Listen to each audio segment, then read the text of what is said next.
Sentant le danger, il a dû fuir avec sa grande sœur Andrée, son petit frère Jean et ses parents, abandonnant tout ce qu'ils avaient bâti depuis des années, leur maison et un commerce de bonnetterie.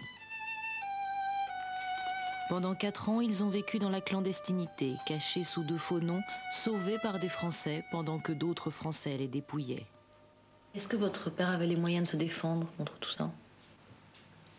D'après les documents, j'ai l'impression qu'il s'est battu jusqu'au bout. On pourrait même dire d'une manière un peu imprudente, parce que chaque fois qu'il se manifestait, il donnait son adresse. Donc il aurait pu être poursuivi de ce côté-là. Marcel, le père, s'est effectivement battu, contre sa banque notamment, pour obtenir de quoi survivre. Les réponses sont toujours très courtoises, les formules de politesse ne manquent jamais, mais toute révolte est vaine. Très vite, les comptes juifs sont bloqués, les banques appliquent les lois sans hésiter. Nous vous informons que votre demande de subside de 15 000 francs a été réduite par le service de surveillance des biens israélites à 2 000 francs.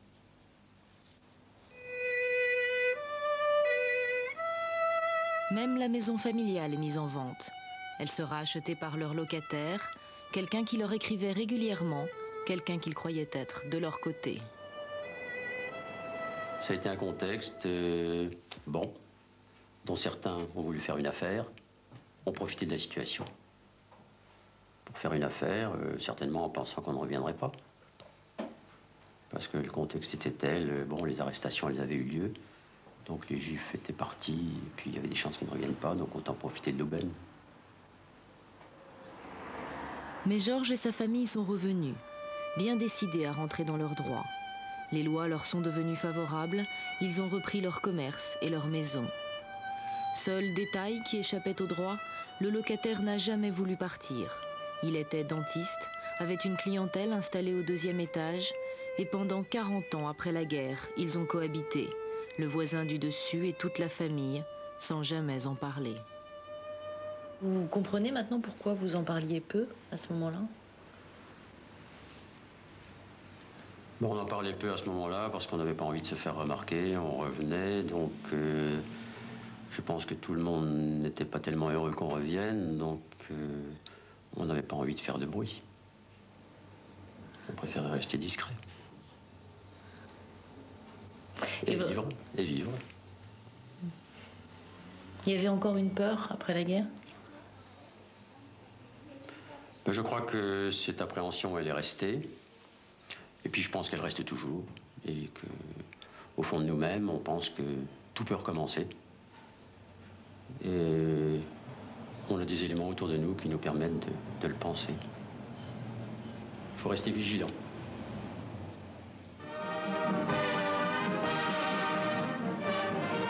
Les prisonniers reviennent chaque jour par milliers. Pour eux, le cauchemar est fini. À la Libération, la France veut oublier les douleurs de la guerre. 1 700 000 prisonniers rentrent d'Allemagne. Les rires peuvent enfin remplacer les larmes. Les déportés reviennent, eux aussi. Ces Français, parce qu'ils ont été les premiers résistants, parce qu'ils ont dit non à l'occupant, ont été jetés dans des camps qui étaient des bagnes, dans des bagnes qui étaient déjà des cimetières. La foule en liesse accueille ces héros, enfants du pays, prisonniers des stalags, résistants déportés par les nazis. Mais d'autres victimes sont parfois oubliées. 75 000 juifs de France ont été déportés, 2 500 seulement rentrent des camps. Ils ne sont plus qu'une poignée de témoins, parfois écoutés, rarement compris. Je suis arrivée à Paris le 21 mai 1945. Est-ce que quelqu'un s'est occupé de vous à ce moment-là? Quelqu'un drôle. Quand nous sommes arrivés, nous sommes arrivés par la gare du Nord. C'était quelque chose d'atroce, cette gare du Nord, avec tous les murs placardés avec des photos, puis les gens qui étaient avec des photos, vous n'avez pas connu, vous n'avez pas connu. C'est quelque chose de terrible. Mais ils pensaient que les leurs arriveraient aussi, puisque nous, on était bien là. Puis là, j'étais voir un docteur, et puis il voit mon numéro, il me demande ce que c'est, puis moi, bonne fille, je lui raconte tout pendant qu'il est en train de me soigner. Et il m'a fait un papier pour me faire interner à l'asile d'aliénés de Sainte-Anne, rue Sainte-Anne. Ils ne croyaient pas ce que je disais. Ils me traitaient de folle. Et quand j'ai su ça, je me suis tue. Lorsqu'elle est rentrée, Fanny avait 20 ans et était orpheline. Elle n'avait jamais revu sa mère, son père et 2 de ses frères et sœurs, arrêtés dans la rafle du Veldiv. Commence alors pour elle un nouveau combat pour la vie quotidienne. J'ai voulu rentrer chez nous, je n'y avais plus le droit. La concierge m'a dit, t'as pas le droit de rentrer. Je suis comment, j'ai pas le droit de rentrer, mais j'habite là. Elle m'a dit non. Tout a été déménagé par les Allemands, qui sont venus chercher tout ce qu'il y avait chez toi. Et d'autre part, ça a été loué à des sinistrés de Noisy-le-Sec. J'étais dans la rue. J'étais mineure et j'avais 20 ans. J'ai retrouvé que mes parents avaient des livrets de caisse d'épargne. J'ai écrit et j'ai les lettres avec les duplicata des livrets de caisse d'épargne, mais je ne peux pas le toucher. C'est au nom de ma mère et de mon père. Et le fait que vous soyez héritière, ça vous a pas aidé à les toucher? Héritière, il faut le prouver. Il fallait faire une procédure étant héritière. J'avais pas les moyens. Tout se paye. Il fallait passer par un cabinet d'avocats. Moi, j'avais aucun moyen. Alors, j'ai laissé tomber. Mais j'ai les papiers. Je les ai gardés en souvenir. Les lois de l'après-guerre prévoyaient les restitutions. Beaucoup ont eu lieu, mais d'autres se sont égarés. Des petits comptes, comme celui de Fanny, qui au bout de 30 ans ont été versés au budget de l'État. C'est le droit français et il a été appliqué. On appelle cela la déchéance trentenaire. Et le fait de savoir que les petites choses qui restaient à vos parents sont arrivées dans les caisses de l'État, ça vous fait quel effet? Qu'est-ce que vous voulez que je fasse? Me cogner la tête contre un mur? C'est me cogner la tête contre un mur. Je n'aurai que des bosses. Et c'est l'État qui aura raison. On verrait contre tout. On trouvera toujours un moyen pour que l'État ait raison. Je trouve que c'est injuste. Puis, les quelques francs, la monnaie avait dévalué. C'était plus la même quand je suis revenue. Vous savez, 2 ans après, c'était plus la même. Maintenant, c'est que des poussières. Mais ces poussières, quand je suis rentrée, elles m'auraient rendu service.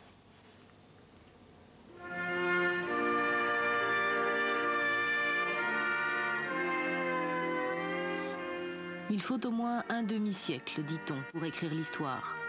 53 ans jour pour jour après la rafle du Veldiv, l'État français reconnaît pour la première fois sa responsabilité dans le génocide. Oui, la folie criminelle de l'occupant a été, chacun le sait, secondée par des Français, secondée par l'État français. Ce jour du 16 juillet 1942, 13 000 Juifs sont arrêtés. Parmi eux, 4 000 enfants de moins de 12 ans.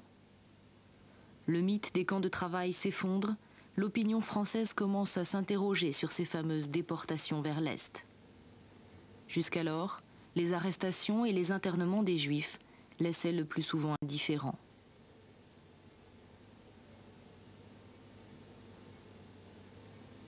En témoigne cette lettre, adressée lors des toutes premières rafles au commissariat général aux questions juives. Le mot déportation n'avait pas alors le même sens qu'aujourd'hui. Les Juifs étaient internés dans des camps français, comme Pithiviers et Beaune-la-Rolande. Monsieur le commissaire, des milliers de Juifs, étrangers ou non, ont été envoyés dans des camps de concentration. Je n'y vois aucun inconvénient et je m'en moque, n'étant ni prosémite ni antisémite. Mais ce dont je ne me moque pas, ce sont des incidences de cette mesure que l'administration n'a pas prévues, naturellement.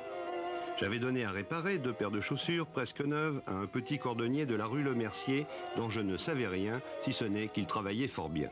Quand je suis allé rechercher ces chaussures, j'ai trouvé la boutique fermée et le savetier dans un camp. Et nos chaussures? Devrons-nous sortir en pantoufles? Car il ne faut pas songer à les remplacer par ces temps de cartes, tickets ou bons.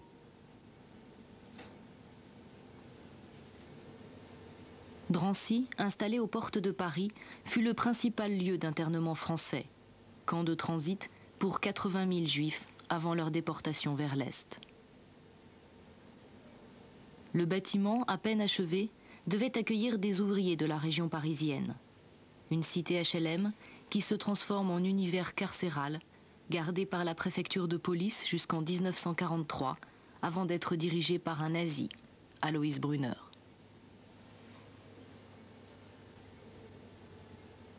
très vite après l'ouverture du camp, s'est posé le problème des objets précieux et de l'argent que les détenus avaient sur eux et qui étaient en fait à l'origine d'un marché noir dans lequel les gendarmes qui gardaient le camp étaient largement partie prenante. Ils se faisaient payer très cher les lettres qu'ils sortaient du camp, par exemple. Et c'est à partir de ce moment-là qu'a été décidé d'ouvrir une caisse du camp, d'enregistrer les sommes que les détenus déposaient. Un comptable fut chargé de ce travail, un certain Kiefer. À la Libération, il rend un rapport dans lequel il détaille les procédures appliquées à Drancy. Au terme des instructions de monsieur le préfet de police, tout interné lors de son arrivée au camp était tenu de verser à notre caisse le montant des sommes et valeurs de tout genre dont il se trouvait détenteur. Sa comptabilité était d'une grande précision, répertoriée en diverses catégories. Dépôts reçus au cours des rafles, sommes provenant des fouilles effectuées avant déportation, sommes saisies par la police aux questions juives. Enfin, Kiefer rappelle qu'il a transféré la plus grande partie des sommes prélevées aux internés à la caisse des dépôts et consignations. Il en précise même le montant exact, 12 039 892 francs et 85 centimes. À la Libération, une partie très faible des ayants droit ou des internés de Drancy qui n'avaient pas été déportés, ou des déportés revenus, mais vous savez que les déportés sont revenus en nombre infime, ont pu réclamer leur argent. Dans le rapport d'étape, nous avons donné un chiffre de 177 comptes qui ont été remboursés, ce qui est dérisoire. C'est très difficile de savoir, mais sur plusieurs milliers.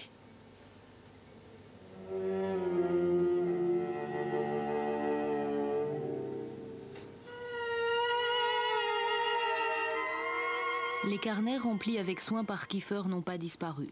On peut y lire des noms, des dates, des montants, des milliers de comptes qui ont bien sûr fini par arriver eux aussi dans les caisses du trésor. Et puis on y trouve la trace d'objets répertoriés ligne à ligne dans les livres de comptes. Quand dans un inventaire, vous voyez indiqué médaille d'enfant portant le prénom Pauline, en soi, c'est rien.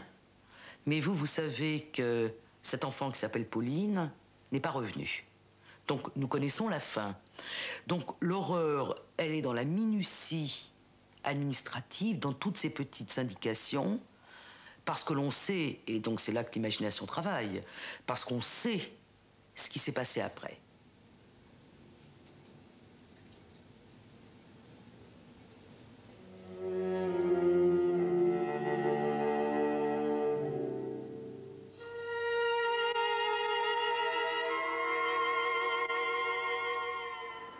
Que faire de ces milliers d'objets?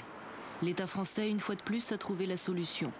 Déposés dans un coffre-fort de la Banque de France, ils ont été vendus par lot au domaine entre 1948 et 1952, et l'argent est allé à l'État. Les archives de la préfecture de police comportent un inventaire de plus de 100 pages qui est extrêmement bouleversant parce que ce sont des petits objets, des gourmettes, des stylomines, des médailles, des petits bijoux, c'est-à-dire en fait des petits objets que les gens avaient sur eux. Ça veut dire que n'importe qui a pu acheter des biens appartenant à des Juifs? N'importe qui a pu acheter aux enchères des objets ou des bijoux ayant appartenu à des personnes internées à Drancy, puis déportées et mortes en déportation. Sans le savoir. Sans le savoir. Voici maintenant, mes chers auditeurs, à Beaune-la-Rolande, à environ 20 km de Pithiviers, où nous visitions tout à l'heure le premier camp d'internés juifs. Sur ces confins de la terre beauceronne, est-ce qu'ils sentiront naître en eux ce qui a toujours manqué à leur race depuis les patriarches, l'amour de la terre et des travaux des champs? Il est malheureusement permis d'en douter. Qu'importe, s'ils ne veulent pas comprendre la grande et austère leçon de ce paysage du grenier de la France, du moins auront-ils débarrassé Paris de leur très indésirable présence. La voilà, elle est doublement authentique. C'est l'étoile que j'ai portée, que l'on achetait d'ailleurs contre des... Il fallait donner en échange des tickets de vêtements, puisqu'il y avait des tickets pour tout. C'était un carré. Ensuite, il fallait la découper et la coudre. D'ailleurs, c'était fait consciencieusement. On voit encore les fils étaient fixés sur les vêtements. À aucun moment, cette étoile, pour moi, a représenté une déchéance. Et je suis, malgré tout ce qu'elle peut représenter comme malheur, comme la synthèse de tous les massacres, là-dedans, il y a 6 millions de personnes dans un bout de tissu, comme ça. Eh bien, malgré ça, je suis très fier. Si c'était nécessaire, ça ne me gênerait pas de la reporter actuellement.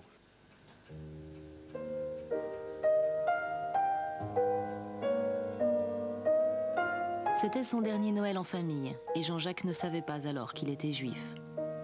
Son papa était chirurgien dentiste, professeur à la faculté, officier de réserve. Au pied du sapin, Jean-Jacques et sa petite sœur étaient comblés.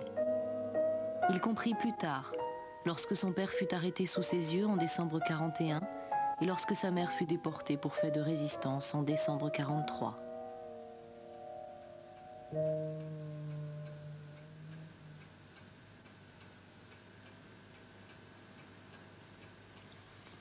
Il est difficile à Nice, du fait de la guerre et surtout du nombre important de réfugiés, de trouver de quoi manger. Et nous n'avons pas assez d'argent pour acheter les denrées manquantes au marché noir. De plus, maman a fait la connaissance d'un certain monsieur Durandi, qui lui extorque de l'argent et des vivres qu'il fait, dit-il, parvenir à papa. Contre une grosse somme d'argent, il s'est même engagé à le faire libérer. J'apprendrai bien après la guerre qu'à cette date, notre père avait déjà été assassiné à Auschwitz.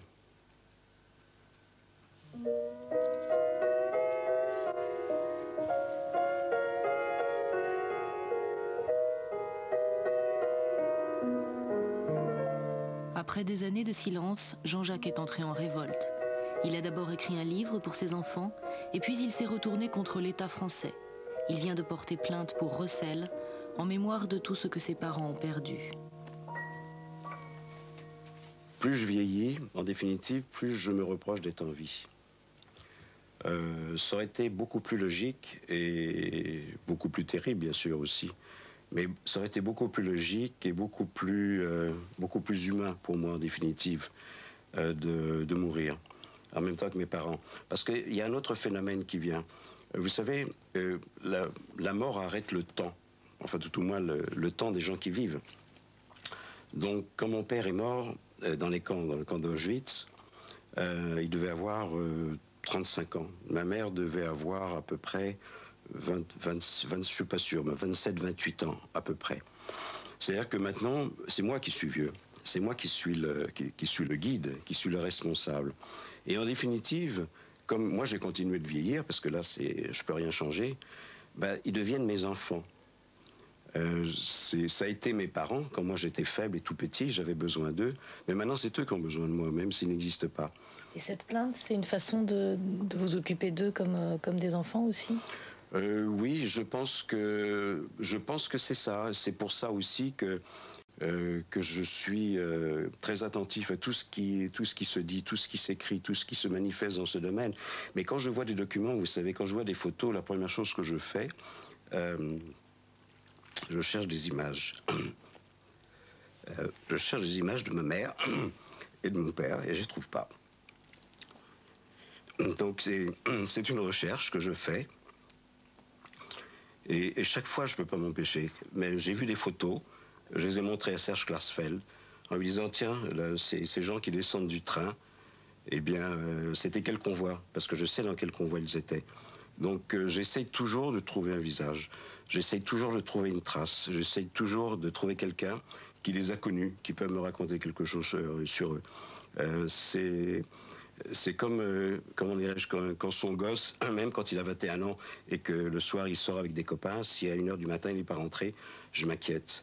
Donc je les cherche et je ne les trouve pas.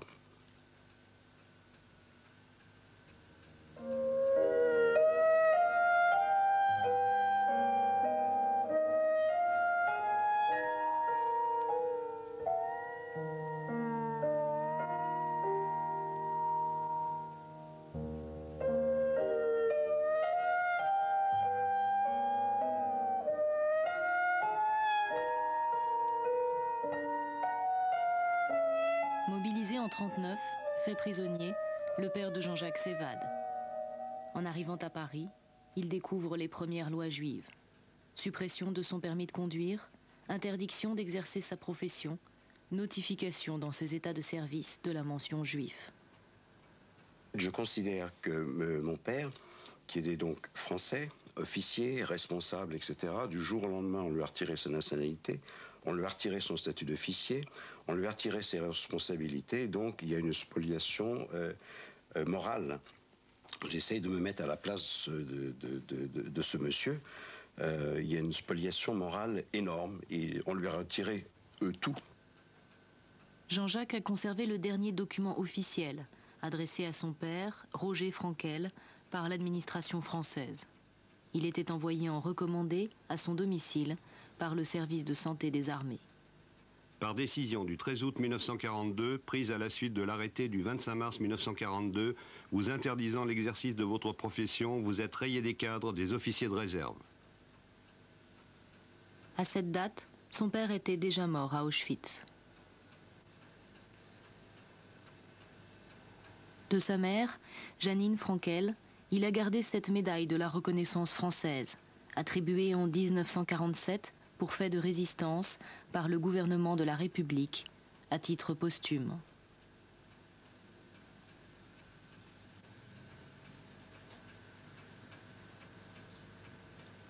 Au moment de l'entrée des troupes allemandes à Nice en septembre 1943, a fait évader de nombreux internés et a participé très activement aux filières de passage pour de multiples personnes traquées par la Gestapo et la police de Vichy.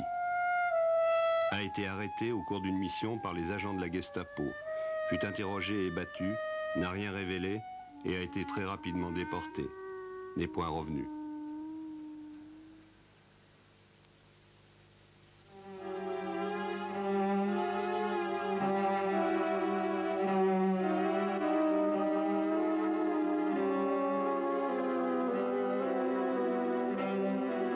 Lorsque les Allemands entrent dans Paris, le destin de millions de Français est prêt à basculer.